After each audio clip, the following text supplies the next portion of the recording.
کیا آپ جانتے ہیں کہ دسمبر 1979 میں جب افغانستان پر رشیا نے حملہ کیا تو پاکستانی گورنمنٹ سمیت پاکستان کے اندر تمام مذہبی تنظیموں نے بالاجماع اور بالاتفاق جہاد کا اعلان کیا؟ جی ہاں، جہاد کا مطلب اسلحہ اٹھا کر افغانستان کے اندر جا کر جنگ لڑنا، یعنی پاکستان کے اندر پاکستانی حکومت نے اور تمام پاکستان کے اندر مذہبی تنظیموں نے متفقہ طور پر افغانستان کے اندر جا کر افغانستان کی طرف سے رشیا کے خلاف جنگ لڑنے کا باقاعدہ طور پر فتویٰ اور اعلان کیا۔ یقیناً پاکستان کی جوان نسل اس تاریخ سے آگاہ نہیں ہے، لہٰذا اس جوان نسل کی آگاہی کے لیے ہم نے یہ تاریخ مختصراً بیان کر دی۔ اب ہمارا سوال یہ ہے کہ ایک طرف تو ہمارا ماضی یہ رہا ہے پاکستان کی مذہبی تنظیموں کو، وہ مذہبی تنظیمیں آج بھی موجود ہیں جو جا کر وہاں پر جن کے ورکرز، جن تنظیموں کے ممبرز افغانستان کے اندر رشیا کے خلاف باقاعدہ جہاد میں حصہ لیتے رہے ہیں، وہ لیڈر بھی موجود ہیں، وہ تنظیمیں بھی موجود ہیں، ان کے ورکر بھی موجود ہیں، یقیناً بہت سی تعداد ان کی موجود ہے۔ اور یہ جہاد ممکن ہے کہ اس کی تشریح اور تفسیر یہ کی جا سکتی ہے کہ افغانستان کیونکہ ایک برادر اسلامی ملک ہے اور اسلامی مملکت پر حملہ ہونے کا مطلب یہ ہے کہ پاکستان بھی ایک اسلامی مملکت اور ملک ہے، لہٰذا اس تناظر میں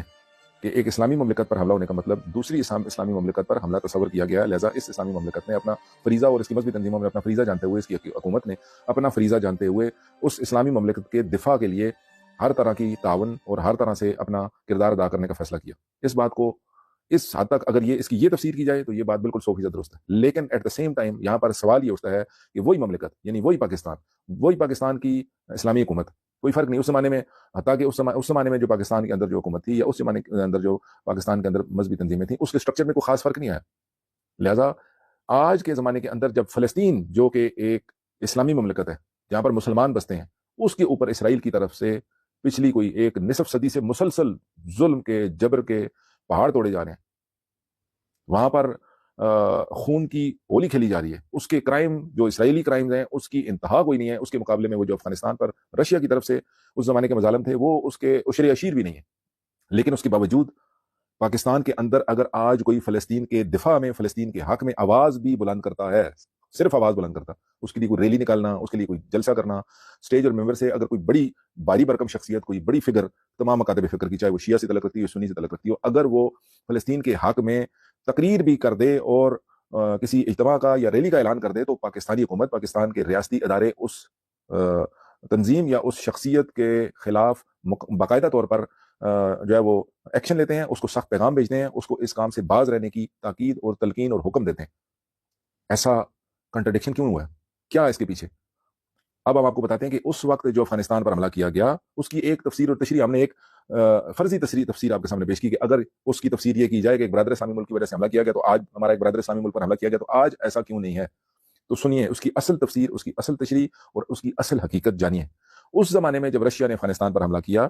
تو افغانستان کے دفاع میں پاکستانی حکومت یا پاکستان کی مذہبی تنظیمیں اس تفسیر کے تحت جو ہم نے اس سے پہلے کی تھی، ایک فرضی طور پر قطعاً ایسی بات نہیں تھی، بلکہ اصل تفسیر یہ تھی کہ رشیا نے افغانستان پر جب حملہ کیا تو امریکہ اس وقت کیونکہ ایک سپر پاور اور رشیا، یہ دو سپر پاورز کا آپس میں شدید ایک ٹکراؤ کی کیفیت تھی، ایک کولڈ وار ان کے درمیان مسلسل چلی آ رہی تھی، اور اس خطے میں اس وقت دو بہت بڑے جو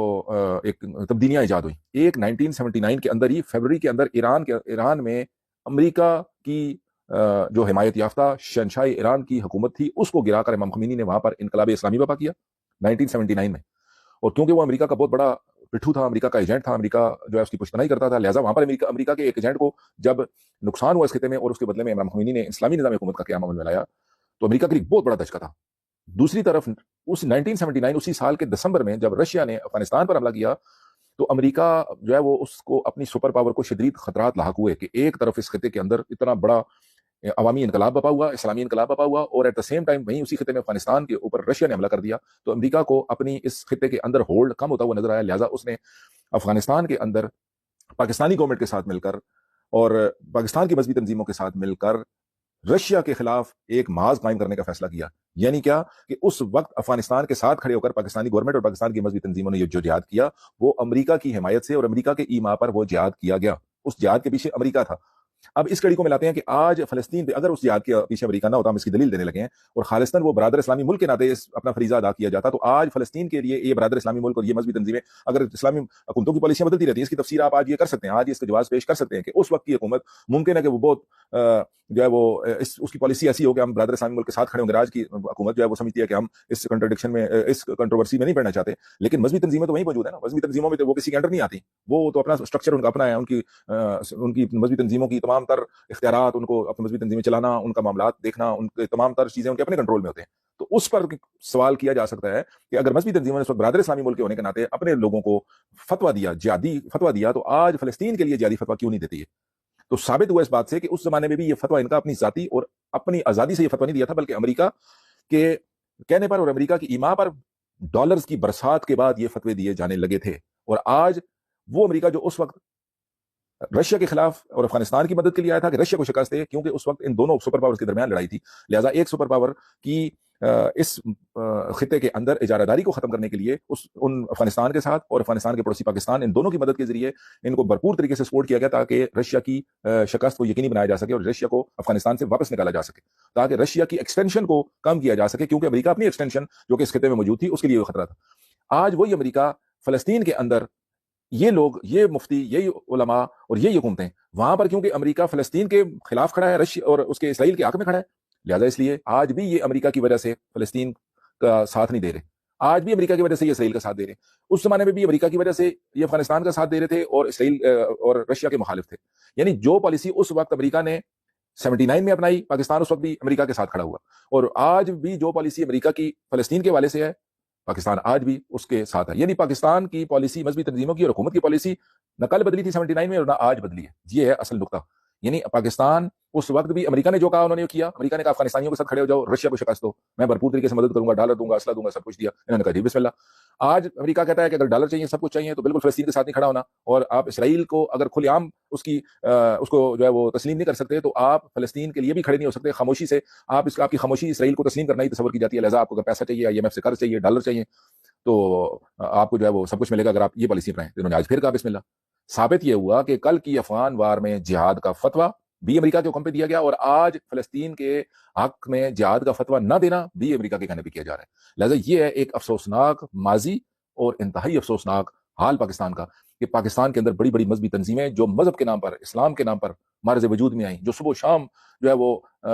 قرآن، اسلام، اسلامی تعلیمات اور اللہ کا نام، جہاد اور ان چیزوں کا نام لیتے ہوئے تھکتی نہیں اور اپنے آپ کو داعی سمجھتی ہیں اسلام کا، ان کی یہ حالت ہے کہ وہ سپر پاور کے کہنے پر کل بھی فیصلے کرتے تھے اور آج بھی سپر پاور پر کہنے پہ فیصلے کرتے ہیں۔ اب اگر مذہبی تنظیموں کا یہ عالم ہے، تو آپ تصور کریں کہ آپ ایک لبرل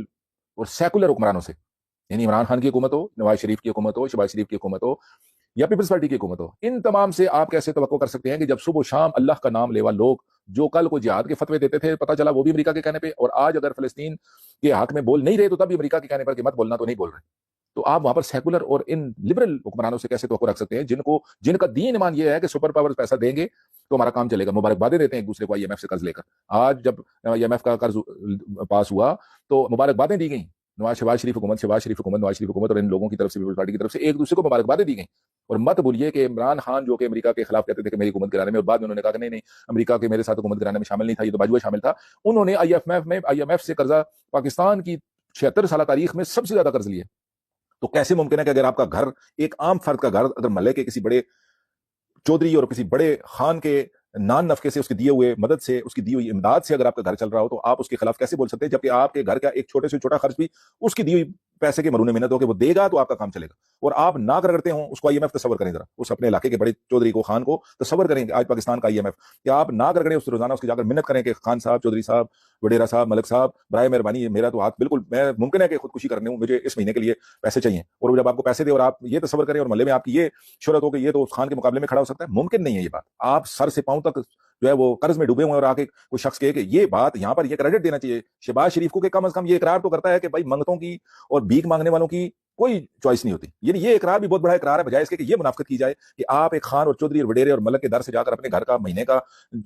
جو خرچ چلانے کے لیے مانگ کے لائیں، اور آگے پھر آپ کو کہے کہ میں اس خان سے آپ کو آزادی دلاؤں گا، یہ بہت بڑی منافقت ہے۔ حقائق یہی ہیں، تلخ حقائق یہ ہیں کہ آپ معیشت، اگر کسی کی آزاد معیشت نہ ہو، یہ تمام خارجہ پالیسی اور انٹرنیشنل امور کے ماہرین اس بات کو، انٹرنیشنل امور کی الف بے پڑھا ہوا بندہ بھی جانتا ہے کہ آزاد خارجہ پالیسی آزاد ایک معیشت پر استوار مملکت ہی بنا سکتی ہے. یعنی آپ کی معیشت، اگر آپ کی ارننگ، آپ کے پاس اچھی جاب، آپ کے پاس اچھا بزنس آپ کے پاس نہیں ہے، اور آپ کسی اپنے رشتہ دار عزیز ملے دار سے پیسے لے کر اپنا گھر کا خرچ چلاتے ہیں، آپ کیسے سینہ تان کر اس سے بات کر سکتے ہیں؟ آپ کیسے؟ ممکن نہیں ہے، یہ بات امپاسبل ہے. لہٰذا ایسے میں یہ سب جو پولیٹیکل سٹنٹس ہیں کہ اس قسم کی باتیں کرنا، یہ چیزیں اب آشکار ہو چکی ہیں، لوگوں کے سامنے آشکار ہو چکی ہیں کہ وہ لوگ جو بعض اوقات اسٹیبلشمنٹ کے خلاف تقریریں کرتے ہیں، پتہ لگتا ہے کہ اسٹیبلشمنٹ کے سب سے بڑے ایجنٹ ہی ہیں کہ باقاعدہ کو اسکرپٹ دیا گیا ہے کہ آپ نے عوام کو اگر قابو کرنا ہے تو اس کا یہ طریقہ ہے، آپ اپنے آپ کو اینٹی اسٹیبلشمنٹ شو کریں تاکہ لوگ آپ پر اعتماد کریں اور آپ لوگوں کو اپنے طریقے سے چلا سکیں. یہی امریکہ کا حال ہے، عالمی اسٹیبلشمنٹ کا بھی حال ہے. یہ باقاعدہ اسی طرح پولیٹیکل پارٹیز کے اندر بھی ایک پولیٹیکل ٹیکٹکس کے طور پہ استعمال ہوتا ہے. پولیٹیکل پارٹیز میں ایک دوسرے کے اندر نفوذی چھوڑے ہوتے ہیں، پتہ لگتا ہے یہاں کا بندہ اپنی پارٹی چھوڑ کر دوسری پارٹی میں گیا اور وہاں تقریریں کر رہا ہے اس پارٹی کے خلاف، دراصل وہ ان کا نفوذی تھا، وہاں پر جا کر باقاعدہ ان کے راز لے کر ان سے شیئر کرتا تھا. لہٰذا یہ ایک بہت بڑا المیہ ہے پاکستان کا کہ فلسطین کے اندر اس وقت ظلم اور بربریت کے پہاڑ توڑے جا رہے ہیں، خون کی ہولی کھیلی جا رہی ہے، لیکن مسلمان تنظیمیں جو ہے وہ اس وقت امریکہ کی وجہ سے بالکل خاموش ہیں، بولنے کا نام نہیں. آپ حکومتوں کی تو بات چھوڑیں، وہ IMF کے در پر لکیریں نکال کے ابھی قرض لے کر آئے ہیں، لہٰذا ان سے توقع کرنا کہ وہ فلسطین کے حق میں بولیں گے، اور ان مذہبی تنظیموں سے توقع کرنا کہ یہ فلسطین کے حق میں بولیں گے، سوال ہی پیدا نہیں ہوتا. کیونکہ ان سب کو پتہ ہے کہ اگر انہوں نے اس پاکستان کے نظام کے اندر اپنے لیے کچھ سہولت کاری، اپنے لیے اگر مفاد حاصل کرنا ہے اور اپنے لیے اگر کوئی گنجائش اور جگہ بنانی ہے، تو عالمی طاقتیں جو اس پورے ملک کا نظام چلانے میں پیسہ دے رہی ہیں، خرچہ دے رہی ہیں، امور مملکت چلانے میں، وہ باقاعدہ پھر حکومتوں کو ڈکٹیشن بھی دیتی ہیں کہ اگر ان کو پتہ لگ جائے کہ یہ بندہ ہمارے کاز کے، عالمی کاز پہ، اسرائیل کے خلاف یا فلسطین کے کاز میں ساتھ کھڑا اور اسرائیل کے خلاف مسائل پیدا کر رہا ہے، چاہے وہ، کیونکہ آج کے زمانے کے اندر سوشل میڈیا کے اوپر آپ کی جو ایک ایکٹیویٹی ہے یا اس کے اوپر آپ کا متحرک ہونا، یہ بہت بڑا رول پلے کرتا ہے. لہٰذا اس محاذ پر کسی قسم کی جو ہے وہ ریزسٹنس کسی صورت میں عالمی طاقتیں برداشت نہیں کر سکتی. لہٰذا ان کی طرف سے مکمل طور پر ایک گائیڈ لائن اور چھوٹی چیزوں کو بھی وہ واچ کرتے ہیں، اور وہ اس وجہ سے یہ آپ کی مذہبی تنظیمیں، یہ حکومتیں ان کی آنکھ کا اشارہ بھی سمجھتی ہیں کہ وہ عالمی حکومتیں کیا چاہتی ہیں. ضروری نہیں ان کو کہنا پڑے، ان کو پتہ ہے اگر امریکہ اس وقت یہ عمل کر رہا ہے تو ان کو انڈرسٹوڈ پتہ ہے کہ ہم نے یہ کام نہیں کرنا. امریکہ اگر اسرائیل کے خلاف، اسرائیل کے ساتھ کھڑا ہے تو ان کو پتہ ہے کہ ہم نے بھائی اسرائیل کے مخالف اور فلسطینیوں کے، اسرائیل کے دشمن یعنی فلسطینیوں کے ساتھ نہیں کھڑا ہوں گے تو آقا ناراض ہو جائیں گے، پیسے واپس مانگ لیں گے. لہٰذا یہ بہت بڑا المیہ ہے، اور ایسے میں صرف اور صرف ایک آپشن بچتا ہے کہ یہ عوام اپنا بھرپور طریقے سے رول پلے کرے، قطع نظر اس کے کون کس تنظیم سے، اپنے حد تک تو اپنی آخرت کی خاطر اپنا رول پلے کرے، سوشل میڈیا پر اپنے اکاؤنٹ پر ان فلسطینیوں کے لیے آواز بلند کرے. آپ کی آواز اس دنیا میں بھی یقیناً رول پلے کرے گی اور آخرت میں بھی آپ کے لیے نجات کا سامان بن جائے گی. لہٰذا اس تمام تر سینیریو کو سوچئے کہ یہ جو جتنے بڑے لوگ دین مذہب کا نام استعمال کرتے ہیں، حکومتیں جو ایک وقت میں آپ کو یوں لگتا ہے کہ بہت بڑا کوئی جہادی فتویٰ دے دیا، اس سب کے پیچھے ان کے مفادات ہیں. اس وقت اگر ان کا مفاد یہ تھا کہ افغانستان کے ساتھ کھڑے ہونا ہے اور یہاں سے ڈالر ملیں گے تو یہ انہوں نے جہاد کا فتویٰ دے دیا. آج ان کو پتہ چلا کہ برادر اسلامی ملک فلسطین کے ساتھ نہیں کھڑے ہونا اور نہ کھڑا ہو کے جہاد پیسہ ملے گا، تو یہ نہیں کھڑے ہوئے. لہٰذا ہر دو صورتوں میں ان کو اپنے مفادات کی خاطر انہوں نے فیصلہ کیا، چاہے وہ 1979 کا زمانہ ہو اس میں جہادی فتویٰ دے کر، اور آج اگر 2024 ہو تو جہادی فتویٰ روک کر. دونوں صورتوں میں اپنے مفادات کی خاطر یہ علماء اور حکومتیں اپنا مفاد پورا کرنے کی خاطر اپنا عمل دہراتی ہیں. لہٰذا عوام کو چاہیے کہ وہ اپنے فریضہ خدا کی برگاہ میں سمجھتے ہوئے کم از کم اپنے پیج پر ایک پوسٹ ہی فلسطین کے حق میں کر دیں اور اس ظالم سے ظاہر برات کریں تاکہ آپ کی دنیا اور آخرت میں خدا آپ کو نجات عطا کر سکے.